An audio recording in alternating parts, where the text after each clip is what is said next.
సంవత్సరాల తరబడి ఎన్ని మందులు వాడినా మీ మోకాల నొప్పులు తగ్గట్లేదా? ప్రాణ పెయిన్ క్లినిక్ లో అత్యాధునిక చికిత్స. తెలుగుదేశం పార్టీ సంచలన నిర్ణయం తీసుకుంది. రసవత్తరంగా మారిన విశాఖ ఎమ్మెల్సీ ఉప ఎన్నికకు దూరంగా ఉన్నట్లుగా ప్రకటించింది. కూటమి పక్షాల నేతల మధ్య జరిగిన సమావేశంలో చంద్రబాబు ఈ కీలక నిర్ణయం తీసుకున్నారు.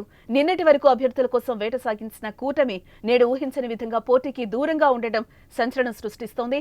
నేడు కాపు సామాజిక వర్గానికి చెందిన బైరా దిలీప్ టీడీపీ కూటమి తరపున నామినేషన్ వేస్తారని ప్రచారం అయితే జరిగింది. కానీ ఇప్పుడు బరిలో నిలవడం లేదని తెలుగుదేశం తెలిపింది. దీంతో వైసీపీ అభ్యర్థిగా సోమవారం నామినేషన్ వేసిన బొత్స ఏకగ్రీవంగా ఎన్నిక కానున్నారు. ఉత్తరాంధ్ర ఎమ్మెల్సీ ఎన్నికల్లో మొత్తం 850 మంది ప్రతినిధులున్నారు. అందులో వైసీపీకి 598 మంది, కూటమికి 240 మంది ప్రజాప్రతినిధులు మద్దతు తెలుపుతున్నారు.